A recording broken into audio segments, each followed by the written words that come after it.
Hey everybody, it's Jason with the Boardgame Mechanics, and today we're going to take a look at a game called Shake That City. Shake that.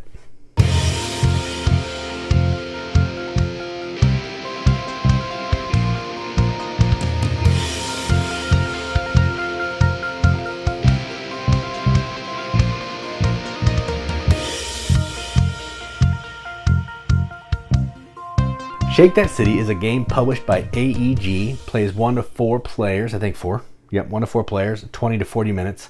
And it's designed by names that I'm going to butcher, so I'm just going to put this box up here and let you read them. I'm going to butcher that, and I don't want to do that. So designer and artist right there. And their designers' names will also be in the video coming later. So I just wanted to make sure they get credit, but I don't want to butcher their names. And effectively what you're doing in this game is you're kind of being like a city planner, and you are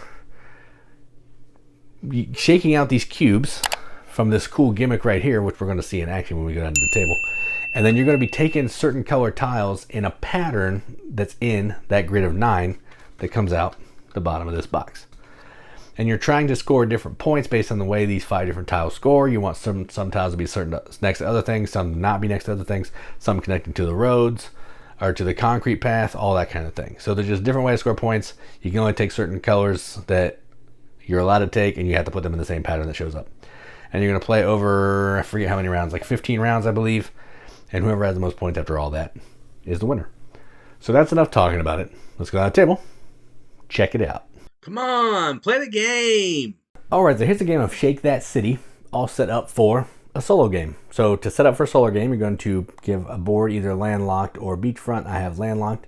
You're going to put the 4 construction tiles on the landlocked in this pattern randomly. So I've done that.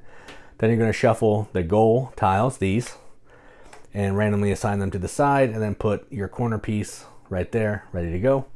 Then you're going to pick your scoring reference, your round marker, put all the cubes in the shaker box. I have all the tiles ready, which I've done. They're off screen, but they'll come on when you need them. And then we're ready to go. So the way this game works, it takes place over 15 rounds. And what we're going to be doing is we're going to be shaking this box here. It's going to come out with a 3x3 grid of cubes that are going to tell us what tiles we're able to take and in what configuration we have to place them on the board. Now, in order to win a solo game, you have to remove all of these construction tiles, which means I have to have a gray next to a green, a gray next to a red, a blue next to a green, a blue next to a red. Once I can do that, that tile can come on my board. And I need to score 55 points. All right. These tiles over here, if I can get all this row filled with tiles, I can flip it. Or if I can get 4 black ones here, I can flip it. So all those kind of work. This is 4 different ones or just full. And then my corner piece is if I have 2 of each kind of tile, I can flip that. That one's easy. That's usually the first one I flip. So that's that. Now let's show you how the game works. So you're going to shake. You're going to push this, and it's going to drop out 9 cubes, hopefully. There we go. All right. Now, you can see we have this configuration. So this is the configuration we're going to adhere to looking at the board. Now, in a solo game, you're allowed to select any of these colors that you want except for the color that has the most unless there's a tie. So in this case, there's multiples that have 2, so I can select any of these tiles to put them on my board. Now, each of these are going to score differently. Blue ones, which are these tiles, are going to score by having direct paths to the concrete. So if I put that there, it's 1 point. If I can put it there in the brown and get a road here, that'd be worth 2. If I can get a road connected to the concrete from here, it'd be worth 3. Red ones, which are housing developments, are going to be able to score for every group of them that's not touching a factory. If you're touching a factory, no points. So it's 2 points per group. So if I had like this, 4 points. If I had this and this, 4 points. It doesn't matter how big the group is. Just every group that's not touching a factory, 2 points. All right. Next is the gray, which is the road. The road is just going to score 1 point for every road that's connected to the concrete. So if this is here and this is here, that'd be 2 points. Pretty easy for that one. And what's left? The green is the park. The park is going to score for being next to factories and houses, housing developments. So if I had this here and I had this here or here, that's going to be 1 point because it's next to factory or factories. If it was like this, it would be worth 2 points because it's next to factory and a house. Okay, that's that one. And the last one is the factory. Now, the factory wants to be next to other factories and roads. Remember, you don't want to have factories next to houses because that's nasty. So like if I had this here and here and here, so this factory is next to a factory and a road, that'd be worth 2 points, but this factory is only next to a factory, so that one's only worth 1 point. So that's all the scoring. So we're trying to do all that in the best way we can to get 55 points. Now, let's look at this and take an action. So I think to get started, red is what I want to do. So I'm going to take a housing development. Now it's a single here. I can place this basically anywhere that I can fit it on my board. So I can put it, let's go right there. I'm going to put it right there. All right, and that's the end of round one. Then we go to round two. So I take these, put them back in the shaker. Shake it up. Cubes. All right, so I can't take green because there's 3, but I can take anything else. Oh, I could take anything because there's 2 3s, which is nice. So let's actually do, I'm going to do 2 blues, and I want to build 2. Ooh, I don't want them to go that way. Never mind, I don't want to do that. Let's do, I'm actually going to do this. I'm going to do green, green, and then the other green, which is this pattern that this is in. And I have a green next to a red, which I guess I don't need here. So just kidding. So then these will go away and we're on round 3. But now that park is worth a point. Both 2 of those parks are worth a point because they're next to a house. So we go here, get some more out. All right, so I can do anything because I can do any color that I want because we're tied. So let's do, I think I want to try the blue. And again, these are probably not the best way to play this game. I understand that. I'm just showing you how it works. So I'm going to do blue here, because this is the pattern. Then I skip 1 and another blue there. Now I have a blue next to a green. That construction tile can go away. All right, and moving on to round 4. Put this here back in the shaker. Shake. All right, so I can do anything again because I have 2 ties. So let's see. Probably need to do a factory or a road. Let's do a road. Let's do a road. So I'm going to do 1 road. I'm going to put said road right there, which now I have a green and a gray next to each other. That construction tile, gone. All right, round 5. Shake. Tiles, cubes. All right, so I cannot do green because there's 4 greens, but I can do whatever else. I think I'm going to do the reds. Let's do the reds. So we'll do a red,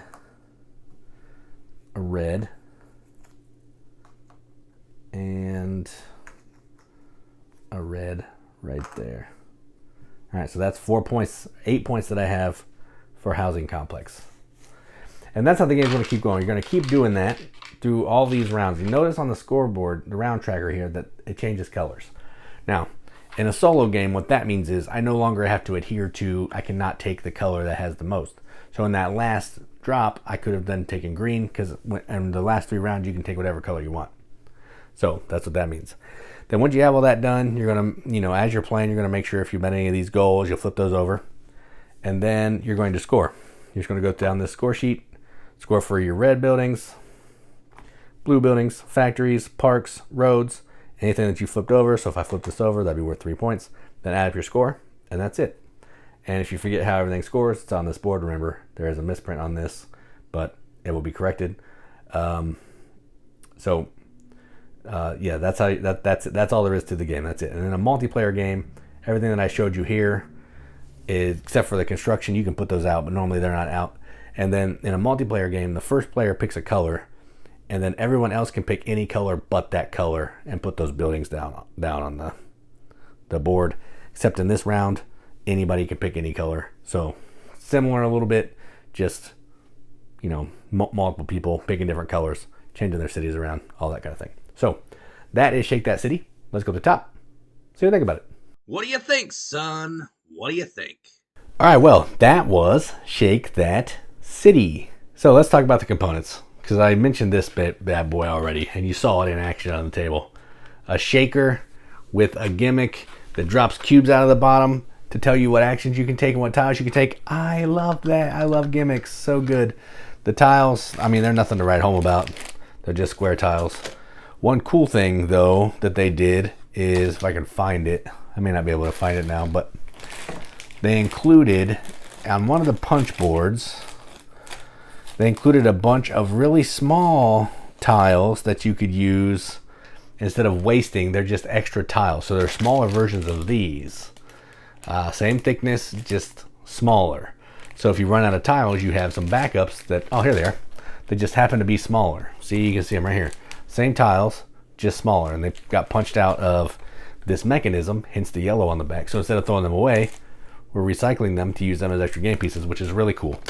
On the boards, I only showed you the landlocked board, but on the back, there is a beachfront board, which is, you know, has a different pattern. It has different scoring, but I haven't played that yet. I've played a bunch of solo games on this side, which is why I'm talking about this one, because this is the one I'm most familiar with. But just know there is a different way to play, and there's different scoring.